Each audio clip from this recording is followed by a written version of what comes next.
And I guess that sums about that slide up. So that's cool. That means that we can skip that. And we can go straight from the boring slides to some other slides. Just a quick question. You use Entra, I guess? Azure AD? Windows Azure AD before that? All right. Because that's one of the prerequisites, basically, for this session. And today's topic is, well, some have described it as a hot potato, or Pandora's box, or even the biggest attack vectors these days when it comes to identity in the cloud. So forget about those 11,000 password attempts a second. This is the stuff that actually got Microsoft breached twice in the past 3 years. So this is the stuff that you may want to pay some more attention to than the default identity protection stuff that we hear in other sessions. And what I'll be talking about today is about Entra apps and how they're misunderstood, the common pitfalls. So what is it that we really have to look at? And I'll show you that with some real-world examples. And of course, I will give you recommended practices. I believe there's no such thing as best practices because we're all different as organizations. Otherwise, we would just be one big organization, I guess, or one big company. So I'm sharing some recommended practices. But first, let me give you some primer on Entra apps. Because when we look at applications in Entra ID, it is basically Microsoft's magical, mystical answer to the stuff that we as admin do stupidly on premises, which is to abuse user accounts as service accounts. You can basically, with 25 years of Active Directory, conclude that Microsoft has written off Active Directory as a non-human identity platform, especially if you see how they botched the MSAs. So, a little bit below the belt, I know. But at least in Entra, we have a good solution. But it's difficult, it's overcomplicated perhaps. So let's try and give you some basics on that. Because there's app registrations and enterprise applications. And if you don't know what the difference between those two are, then this is the slide for you. And there's also some blue text on this slide, because if you do not use the Entra Admin Center or the Azure portal, but you use the graph, for instance, then this stuff is named differently in the graph. Probably because the people in purple pants, the marketing people, got there late to the party and then decided that it needed to be enterprise application app registrations. But under the hood, we have applications and service principals. And an application is basically that. It is a non-human identity, and it provides the developer-side definition of the application. So it includes all the permissions and secrets and branding if you're using it as a multi-tenant app. And as a multi-tenant app, it is your blueprint. And then there's the stuff that your users see, that people in your organization see. Those are the enterprise applications, the service principals. And that's where you would configure single sign-on and all those other identity things. And of course, you also have user-assigned and system-assigned managed identities in the Azure platform, in the, as Microsoft so eloquently put it, in the fabric. And those can be seen as service principals too. If you want to do lifecycle management, it is not sufficient to just look at one of the two. They are, if it's a multi-tenant app, they are interconnected. If you delete one, it will delete the other one as well. But there might be some information in one that is not in the other one. And it's really interesting, because if you look at it, and let me show you some real-world example, which is the Microsoft Graph command line tools. This is the PowerShell stuff that you can use to talk to the Microsoft Graph API. And that's a multi-tenant application from Microsoft. And luckily, since about a year, that is also an app that has the verified publisher tick on it. because that's only for Microsoft partners. And there's one organization that can never be a Microsoft partner because they're Microsoft themselves, but they fixed it. So what they did with the Microsoft Graph command line tools is that a developer at Microsoft, actually a team of developers, they created the blueprint for the application, which consisted of the service principal and the application. And they're connected, but they're only connected in the Microsoft tenant. And the application registration references the enterprise application. So the enterprise application shows it to end users, and the app registration has any permissions. Why do I use this example? Because this is one of the few apps that does not have any API permissions out of the box. And now when you install the Microsoft command line tools, and I could do that in my demo tenant, for instance, then I would only get that one piece. I will only get the enterprise application. I will not get the app registration because that lives in Microsoft's tenant. And it does reference it. It will get you some branding, it will get you stuff like that, but it's only the enterprise application that you see. That's how multi-tenant apps work. So what if you would do that in your own tenant? It's the same thing. You will only get the enterprise application, and you can assign it with permissions, and you can assign it with users and groups to sign in, and we'll touch on that later on. But you will only see the enterprise application for apps like that. All the other stuff, where you have an enterprise application and an app registration, that is something that you've configured yourself in Entra as an admin. It is not a multi-tenant app. It's just strictly prohibited to your tenant.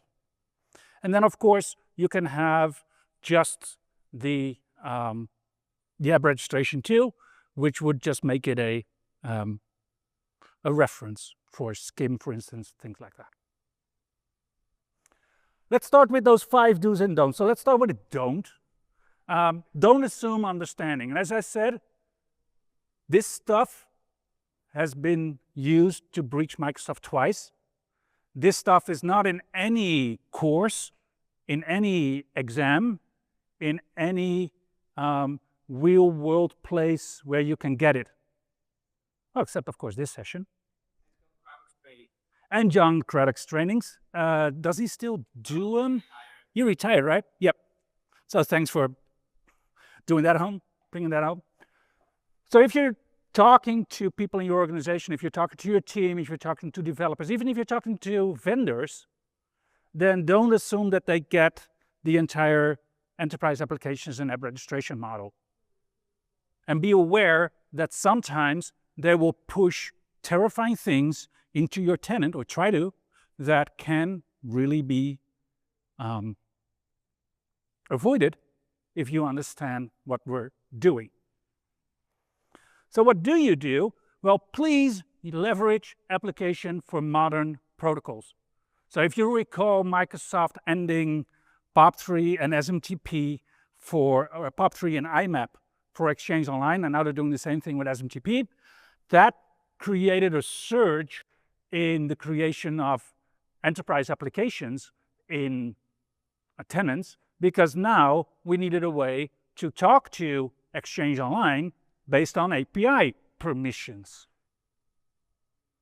But it's interesting that just 2 months ago, Microsoft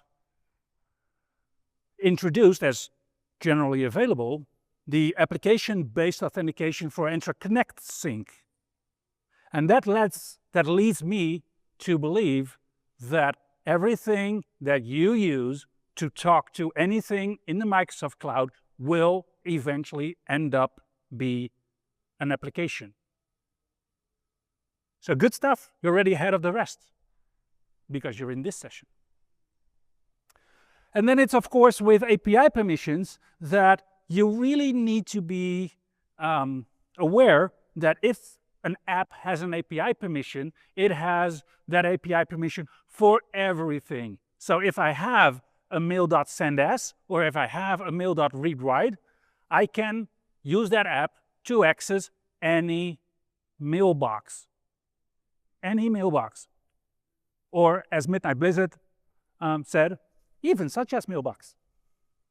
Because it wasn't scoped down. And it's the same in SharePoint. In SharePoint, you can use sites.readwrite.all, but you can also use the site selected API permission, and then it's only the sites that you specify there.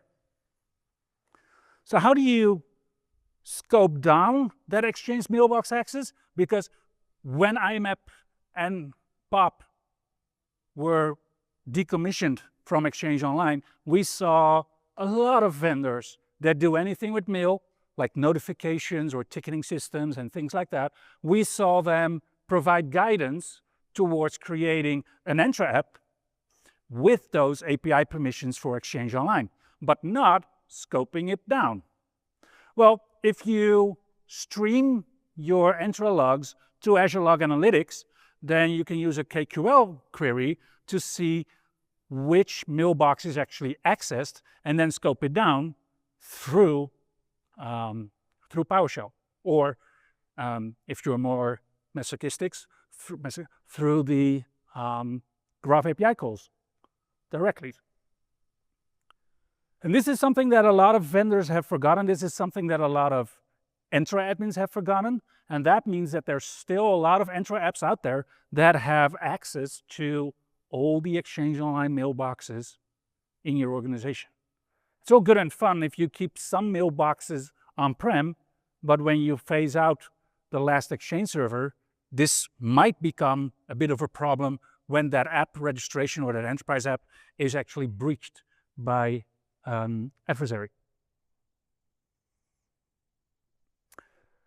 And when we talk about application security, there's a couple of other things that I think we should be aware of. And one of them is how permissions work and how authentication works. Because we've already talked about mail.sendas or mail.readwrite.all. And if it's .all, it's usually a app-only permission. And that means that whoever is an owner of the app or who has administrative permissions over that app has the app as its vehicle to use these permissions. When you have delegated permissions, which is the case for the graph tools, for instance, for PowerShell, you actually need to have a role or have specific API permissions to use or match the API permissions of the app.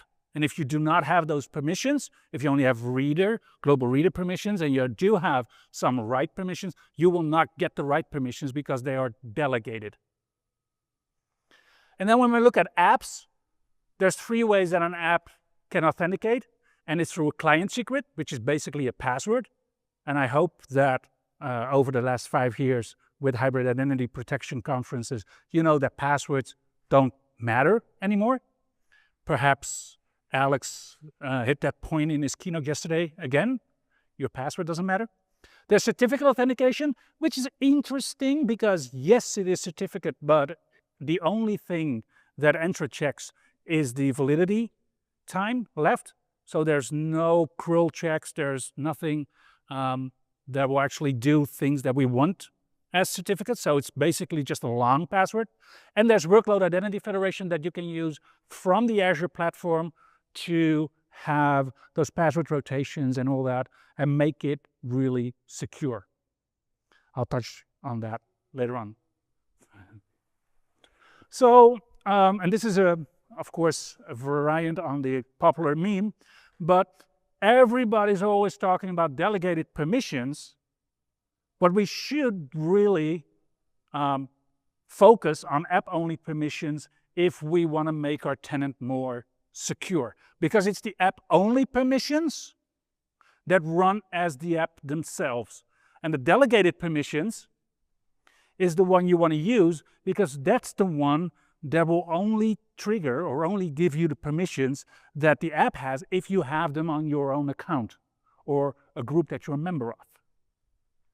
And there's a lot of talk about how an app can be abused by an adversary if they have the cloud application administrator or the application administrator role.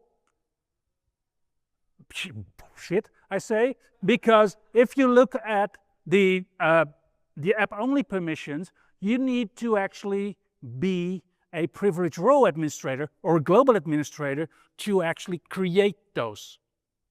So only if someone in the privileged role administrator or global administrator doesn't know what they're doing, that ends up with something that could be really awful, as has happened in the past. So please focus on those delegated permissions. And don't use broad permissions. So least administrative privilege has been around for, I think, 30 years, something like that. And it does apply to Entra applications too. So don't use directory.readWriteAll or role management.readWriteAll or basically everything that is read-write-all. But all these permissions, if they're delegated to an app, if it's an app-only permission to an app and you're the owner of that app, you can seriously elevate yourself towards global admin. Sometimes you need a combination of one or two of these, but these are permissions that will actually get you into a global administrator role if you use app-only permissions. And yes, it's pretty annoying that now you have to create user accounts or admin accounts with roles or even with custom roles if it's special. And that will always end up in logs and alerts from, well, security people in your organization, but it is the way to scope things down. And what we're seeing is that most admin tools these days will have delegated permissions instead of app-only permissions. So you still need to be, for instance, a global administrator to really mess up your tenant through these apps. And then there's the Microsoft Graph command line tools. Here they are again. As I said, these come out of the box without permissions. If I install the Graph SDK for PowerShell, and then I do connect-mggraph to connect to my tenant, I need to specify a scope. I need to specify permissions like user.readWrite.all. And then that API permission needs to be admin consented, and then I can use it. It's interesting if you think about it, about all the scripts that you can use in your organization, and everybody who uses Graph PowerShell to connect to the Graph will add to those permissions. So you might end up with the Microsoft Graph command line tools with, well, this combination, for instance. And then you might think, you know what, maybe I want to remove some of these API permissions. Anybody have an idea how to remove an API permission from an enterprise app? Delete the app is one, but what if you don't want to do that? How do you remove a specific API permission? Would be the hard way. The most logical way to remove API permissions assigned to the Microsoft Graph PowerShell is through the Microsoft Graph PowerShell. Isn't that ironic? Because you cannot do it in the Entra Admin Center or in the Azure portal. So now we have to go through PowerShell to reduce PowerShell permissions. Good fun. And of course, if you're in an organization where you would assign owners to applications, if you have credentials that expire, if you have certificates that expire, these are the things that you want to regularly assess. And you want to do regular access reviews. Access reviews are here on this slide as wording, and it has no relationship in Entra apps with the access reviews that are part of the Entra ID governance license, but only if you really use delegated permissions and roles, because then you can use an access review for the role. There is, in Microsoft Defender for Cloud Apps, there's an application governance feature. It's part of the E5 license that you can use to see what actual permissions have been used by an app in the last 90 days. You can use that, or the trick that I have later on, which indeed involves deleting something. So let's look at tenant-wide settings, because we've looked at app fundamentals, app security fundamentals, and now let's look at tenant-wide settings. And it's interesting to see that if you, as an Entra admin, have never touched the user consent settings, that Microsoft has touched them for you. Last month, they finished that work, and if you did not scope down user consent to do not allow user consent, or just use user consent for specific permissions, Microsoft has now changed the default setting from allow user consent to do not allow user consent. And this is interesting because when I work with organizations, we typically see a couple of hundred applications in their tenant that have been added by users, not admin consented, but user consented, that will be outdated, or it will no longer be used, or whatever, and we can get rid of them. Most apps are overprivileged, especially the ones that have an on-prem component, and I will touch on that later. There's this difference between allow user consent and allow user consent for apps from verified publishers for selected permissions, the recommended one in Entra. If you do that, then over like 20 organizations, including one of the US's biggest universities, you will see about half of user consent being approved. So users can then consent to half of the apps that they want. The other ones will be hard denied unless you enable the admin consent workflow feature. And that is in enterprise applications, consent and permissions. So it looks a bit like this. This is the Entra Admin Center. I have all applications here. And what I can do is I can go to user settings, and what you'll see is that this tenant is configured with do not allow user consent. So everybody will always get a hard deny on adding applications through Teams, through Outlook, through the portal, whatever. But I also have admin consent settings, and I have these enabled. And there's one user that will actually get notified when somebody requests a application in the tenant. And then we can use the app catalog feature, for instance, in cloud apps that you get with your E3 license already, to specifically look at the vendor and what that app does and what the reputation of that app is. The option for the notifications can be enabled, can be disabled. So if there's someone who will always start their working day with looking at this, then you might not need notifications. And there's an expiry reminder that you can use if you really need it to. So what you'll see on my to-do list at the end of this session is that I will actually recommend enabling the admin workflow feature. And don't be afraid of user interaction. Every person in your organization knows that the only place where they can safely curse is in their password. Everything else, just report it to HR. So now that you change those consent settings, there's all these apps, right? Hundreds of apps that may or may not still be used, may or may not have been overprivileged, may or may not need to be there. So what do we do with those? Well, I recommend to go through these apps, and if you really want them, if you really want to keep them, then bring them in scope of your IAM process. There's someone from Xavier here. They know exactly how to do that. But there's also built-in features from Microsoft in Entra that you can use. So review the necessity to keep the app is always something that needs to be a user interview or at least a question.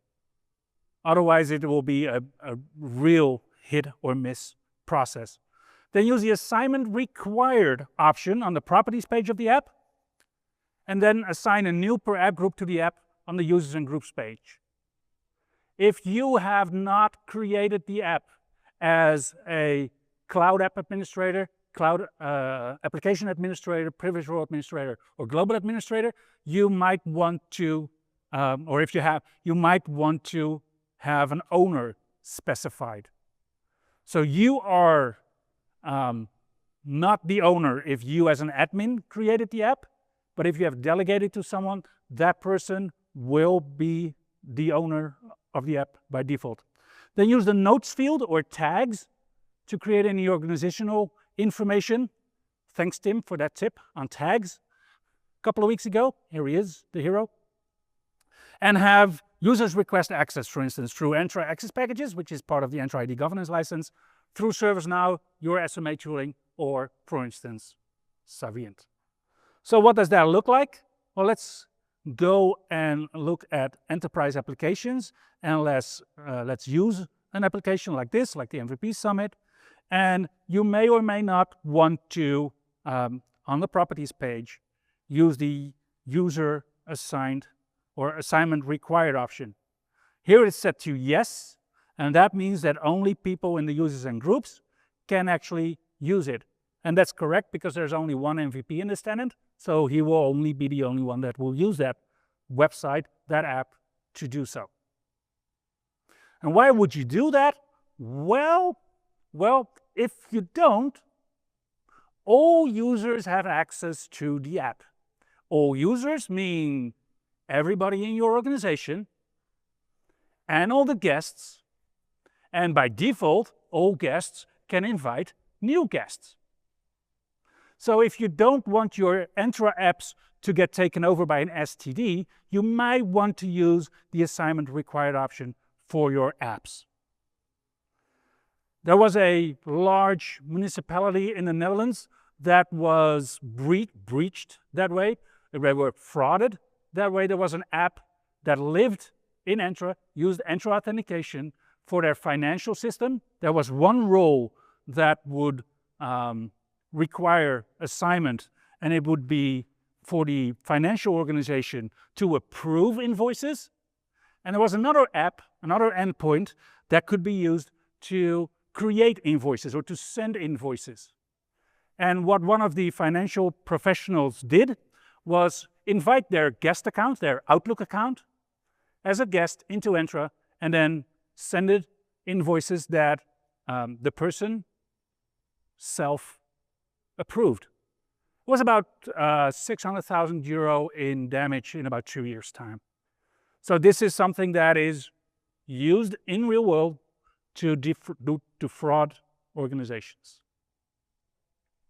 And that leads me to the next tip, is do not leave stale applications.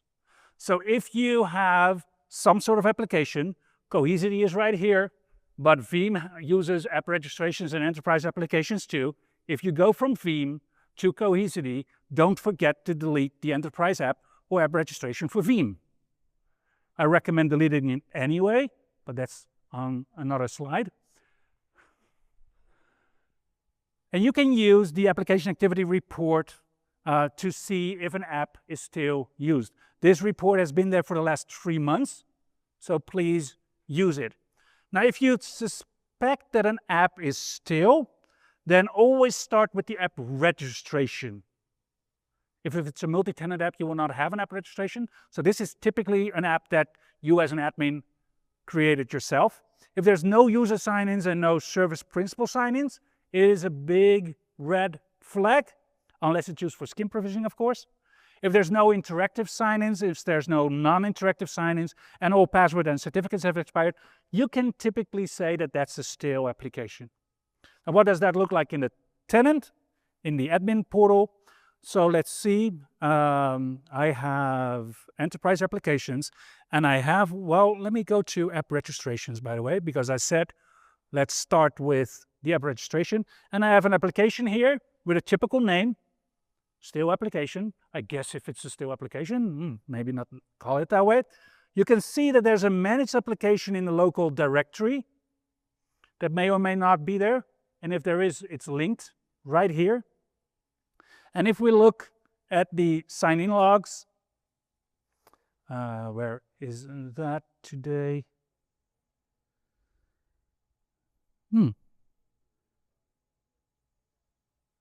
No, yeah, it is. But if there's certificates and secrets, so let's start with that.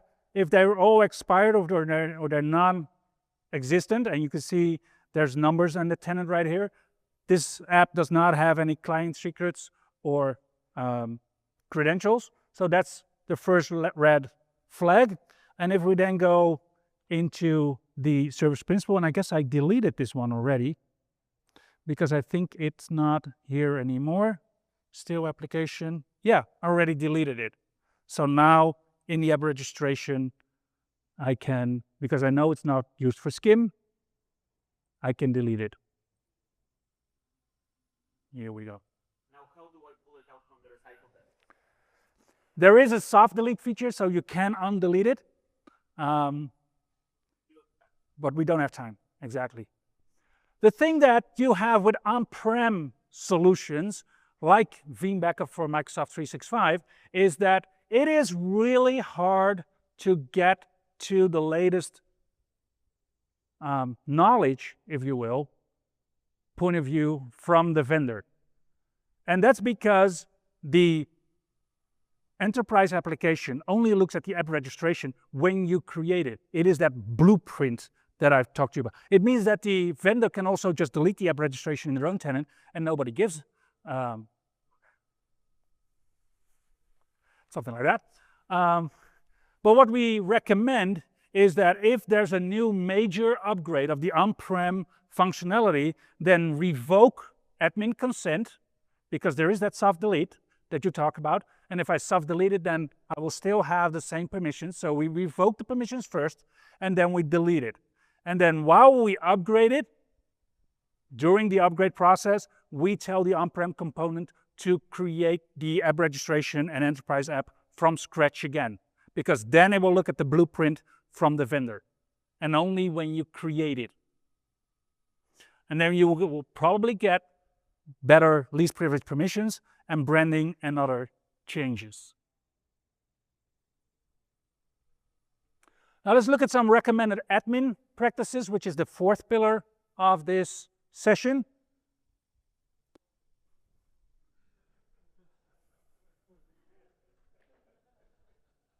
You're wrong, sir. You're wrong. We are. Be back. Global administrator rights for anonymous users too. Yeah.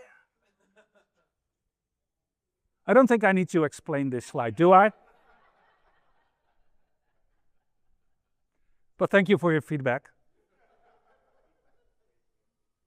In my tenants, with my customers, the only accounts that are global administrator are the break glass accounts.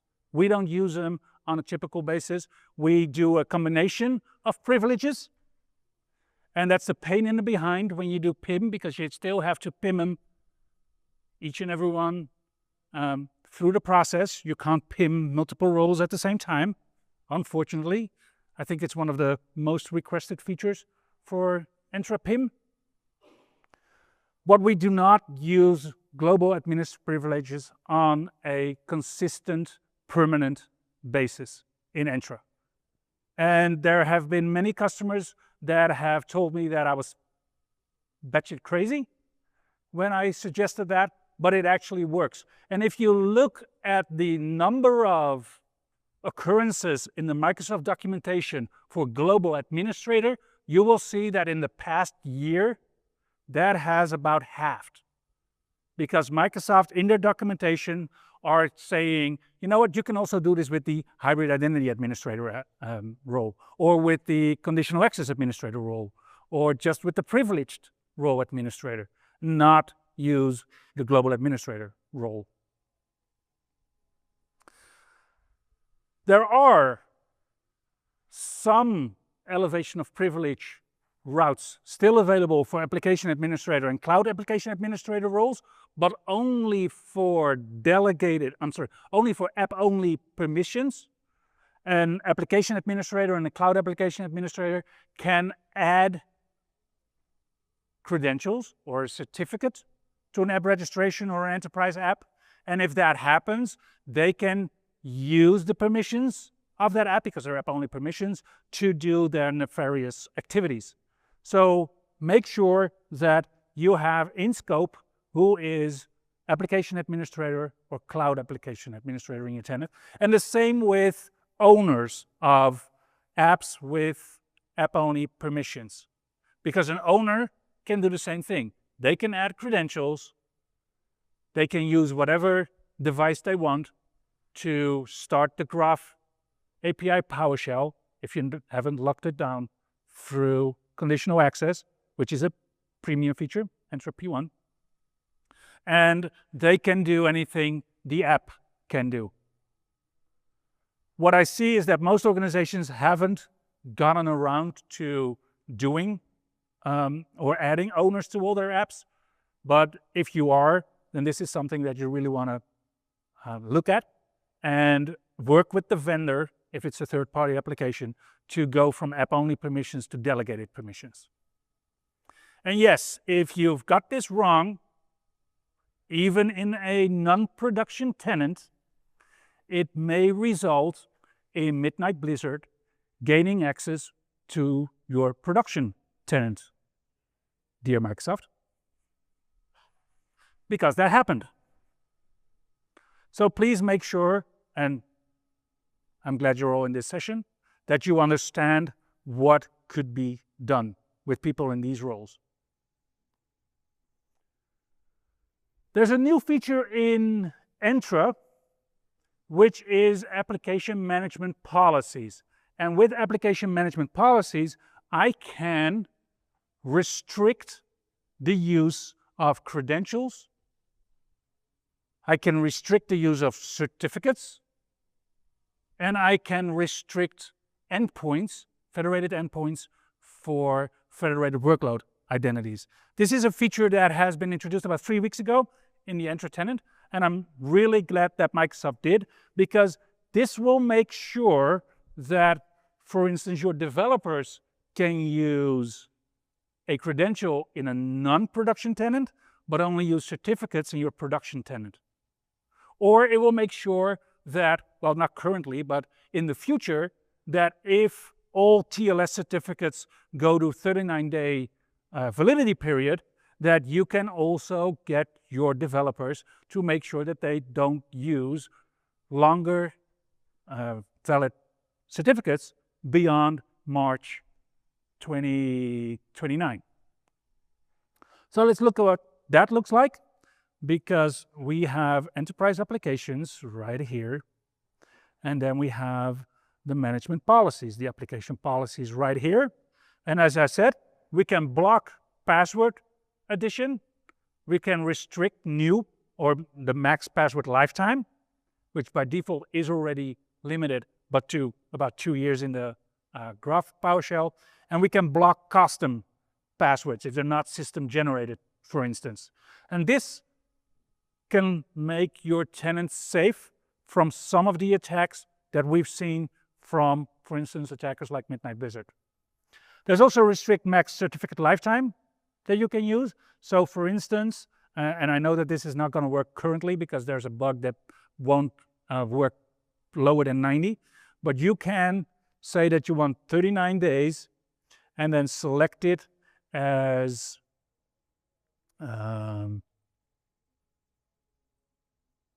March 31, like that, save and close, so that your developers, but also other applications, are bound to the new TLS certificate recommendations that go into effect then and there.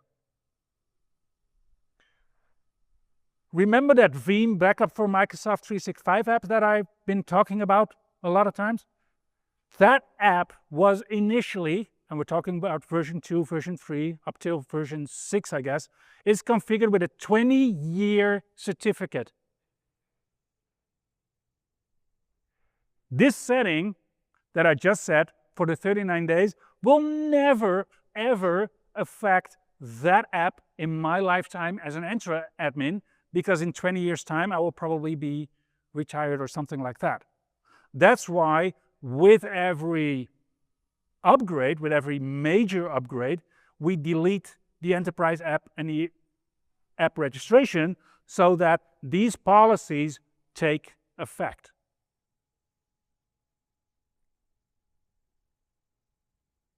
Good stuff.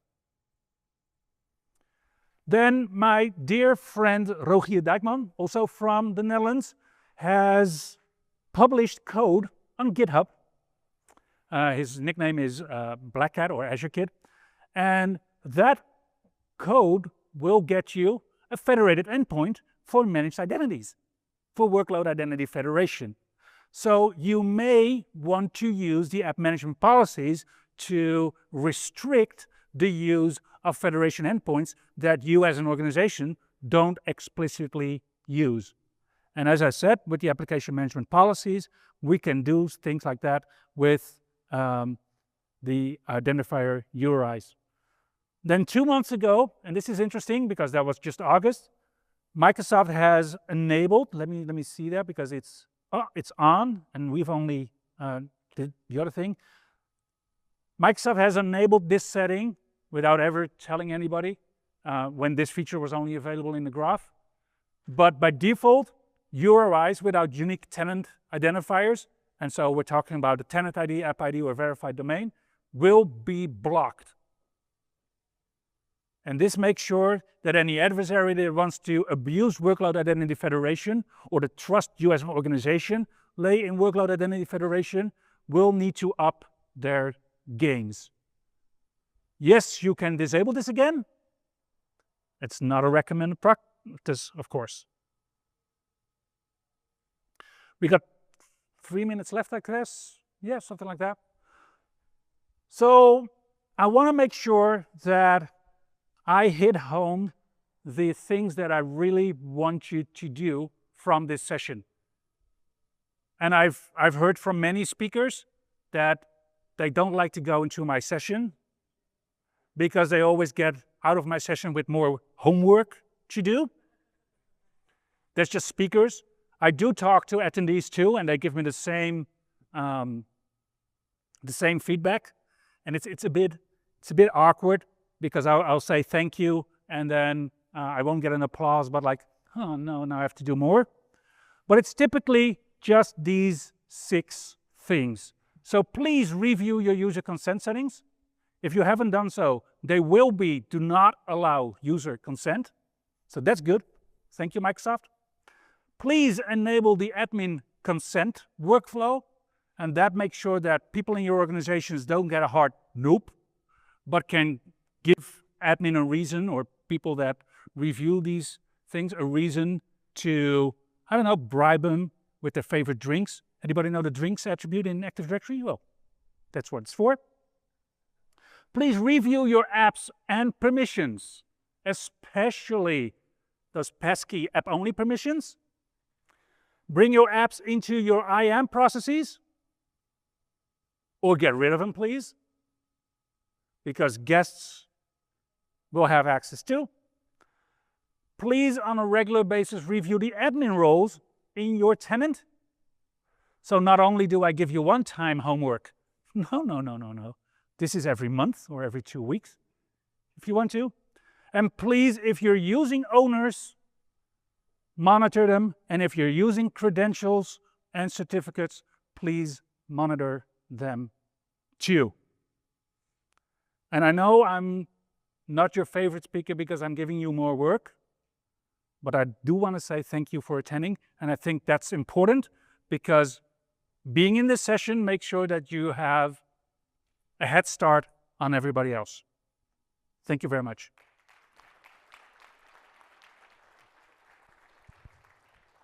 Thanks so much, Sander.